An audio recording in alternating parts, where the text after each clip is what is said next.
غزل کا تیکھا پن، علامہ نیاز فتح پوری۔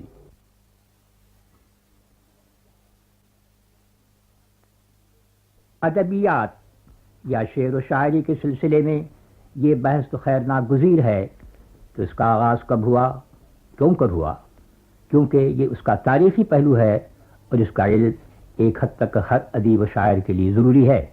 اسی طرح یہ گفتگو بھی یقیناً بے محل نہیں کہ اس کی ترقی کہاں ہوئی، کس طرح ہوئی اور اس میں حصہ لینے والے کون کون حضرات تھے، لیکن اس موضوع پر جغرافی حیثیت سے گفتگو کرنا اور کسی ایک مقام کو دوسرے مقام پر فوقیت دینا غالباً مناسب نہیں۔ وہ دبستان دہلی ہو یا دبستان لکھنؤ، دبستان آگرہ و بہار ہو یا دبستان لاہور، نصب العین سب کا ایک ہی تھا اور اچھے برے شاعر سبھی دبستانوں میں پائے جاتے تھے۔ اس لیے ان دبستانوں کی باہمی نزاع تفوق تخریبی جذبہ ہے، تعمیری نہیں۔ اس سلسلے میں سب سے زیادہ اختلاف دہلی اور لکھنؤ کے دبستانوں کا ہے، کیونکہ دبستانوں کی اصطلاح وضع ہونے سے پہلے بھی آپس میں یہ تو میں یہاں سننے میں آ جاتی تھی۔ داغ کا یہ دعویٰ کہ ہم دلی والے ہیں اور زبان ہم ہی جانتے ہیں، اور اس کے جواب میں ایک لکھنوی شاعر کا یہ کہنا کہ دعویٰ زبان کا لکھنؤ والوں کے سامنے، اظہار بوئے مشک غزالوں کے سامنے، یہ رشک و رقابت کی وہ باتیں تھیں جن کا تعلق نفس شاعری سے کم اور مصالح دربار سے زیادہ تھا۔ لیکن کس قدر عجیب بات ہے کہ درباری دور ختم ہونے کے بعد بھی لکھنؤ و دہلی کے دبستانوں کی تفریق پر مقالہ آرائی کا سلسلہ برابر جاری رہا اور اب بھی گاہ گاہ یہ آواز سننے میں آ جاتی ہے۔ میں سمجھتا ہوں کہ اس ذہنیت کو اب ختم ہو جانا چاہیے، کیونکہ اردو زبان اب دہلی اور لکھنؤ کی حدود سے بہت آگے نکل گئی ہے اور بغیر کسی جغرافی یہ جماعتی تفریق کے مجموعی حیثیت ہی سے اس پر غور کرنا چاہیے۔ یعنی اگر مختلف صوبوں کی زبان یا اس کے لب و لہجے میں باہم دیگر کوئی فرق پایا جاتا ہے تو اس کو زیادہ اہمیت نہ دینا چاہیے۔ تاہم اس صورت میں اچھے برے کا ایک آسان اور مشترک معیار ضرور ہم کو قائم کرنا ہوگا، اور یہی معیار اس وقت میرے پیش نظر ہے۔ اس میں شک نہیں، فن شعر بڑا نازک فن ہے اور اس کی اصول و فروع کی وضاحت نازک تر، لیکن اس وقت میرا مقصود اس کی تفصیل نہیں، بلکہ صرف یہ دیکھنا ہے کہ آیا ہم کوئی ایسا اصول وضع کر سکتے ہیں یا نہیں جس پر سب متفق ہو جائے اور جسے شعری ٹیکنک کے حسن و قبح معلوم کرنے کی بنیاد قرار دے سکے۔ یہ بالکل درست ہے کہ شاعری کی اصل روح جذبات کا اظہار ہے، جسے آج کل کی اصطلاح میں داخلی بھی کہتے ہیں، لیکن اگر طریق اظہار ناقص یا پیش پا افتادہ ہو تو شعر یقیناً معیار سے گر جائے گا۔ اسی طرح خارجی شاعری کو لیجیے جس کا انحصار ذات پر محاکات یہ ظاہری نقاشی پر ہے کہ اگر اس کے خطوط اچھے نہ ہوں گے تو وہ بھی پسند نہ کی جائے گی۔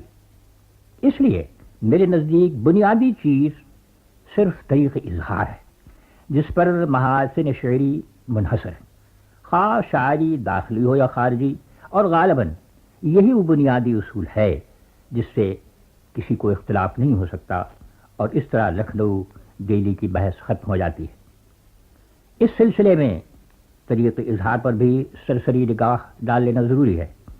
اس وقت میرا مقصود تصوف فلسفے کی شاعری سے بحث کرنا نہیں، کیونکہ اس کے محاسن کا معیار کچھ مختلف ہے، بلکہ صرف ہلکے قسم کا متغزلانہ رنگ میرے سامنے ہے۔ یہ خیال بڑی حد تک درست ہے کہ جذبات کا کوئی پہلو ایسا نہیں جسے ہمارے شعراء قدیم نے نظر انداز کر دیا ہو، لیکن یہ خیال کرنا کہ اظہار جذبات کے بھی تمام طریقے ختم ہو چکے ہیں اور ان میں کوئی جدت یا ندرت پیدا نہیں کی جا سکتی، میری رائے میں درست نہیں۔ میں سمجھتا ہوں کہ ذرائع اظہار بے پایاں ہیں، اور ان کی اس بے پایانی کی بنا پر ضرورت ہے اس امر کی کہ ان کے حسن قبح پر حکم لگانے کے لیے کوئی ایسا بنیادی اصول اپنے سامنے رکھیں جو اکثر کے نزدیک قابل و قبول ہو، اور یہ اصول میرے نزدیک صرف اسلوب بیان کا تیکھا پن ہے۔ لفظ تیکھا پن شاید زیادہ واضح نہ ہو، اس لیے اس کی صراحت بھی غالباً ایک حد تک ضروری ہے۔ تیکھے پن کا تعلق ثنائے و بدائے سے نہیں، بلکہ صرف زبان و انداز بیان سے ہے، یعنی کسی خیال یا جذبے کو خواہ کتنا ہی پامال کیوں نہ ہو، صحیح زبان، صحیح لب و لہجہ اور شگفتہ انداز میں نئے زاویے سے پیش کرنا، یہ ہے تیکھا پن۔ غالباً نامناسب نہ ہو کہ اگر اس وضاحت کے لیے چند مثالوں سے مدد لوں۔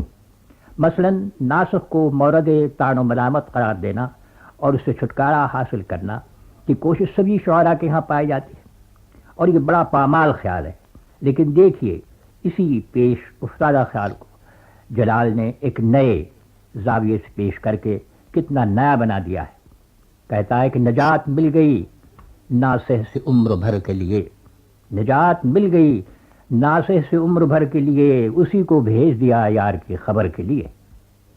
کبھی کبھی یہ لطف محض زبان کی پاکیزگی، لب و لہجے کی روانی اور نشست الفاظ سے پیدا کیا جا سکتا ہے۔ اس کی مثال میں بھی جلالی کا ایک شعر ملاحظہ ہو: نہ خوف آہ بتوں کو نہ ڈر ہے نالوں کا، نہ خوف آہ بتوں کو نہ ڈر ہے نالوں کا، بڑا کلیجہ ہے ان دل دکھانے والوں کا۔ جلال کا ذکر آ گیا تو اس کے چند اشعار اس رنگ کے اور سن لیجیے۔ قصہ طور ولن ترانی بڑی فرسودہ داستان ہے، لیکن جلال کا تیکھا پن ملاحظہ ہو کہ رگے گلو ہے جگہ یار جاودانی کی، رگے گلو ہے جگہ یار جاودانی کی، صدا قریب سے آتی ہے لنترانی کی۔ اسی مضمون کا دوسرا شعر اس زیادہ بلند ملاحظہ ہو: میں شوق دید میں کیا جانے کتنی دور آیا، میں شوق دید میں کیا جانے کتنی دور آیا، کھلی کچھ آنکھ وہیں جب قریب دور آیا۔